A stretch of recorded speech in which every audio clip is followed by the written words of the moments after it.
नमस्कार विद्यार्थी मित्रा.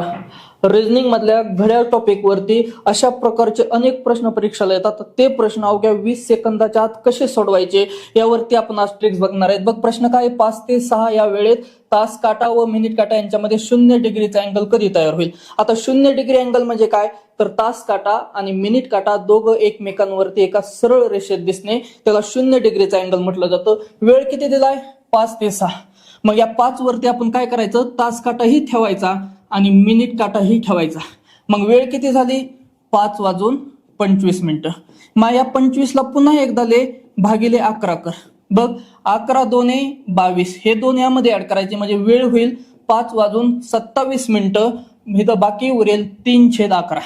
म्हणजे 5:25 0 डिग्रीचा अँगल तयार होणार नाही, तर 5:27 3/11 0 डिग्रीचा एक्झॅक्ट अँगल तयार होईल. म्हणून आपलं उत्तर हा पर्याय दुसरा असला पाहिजे. असेच नवनवीन शॉर्ट ट्रिक्स घेऊन आपण भेटत राहूया. धन्यवाद.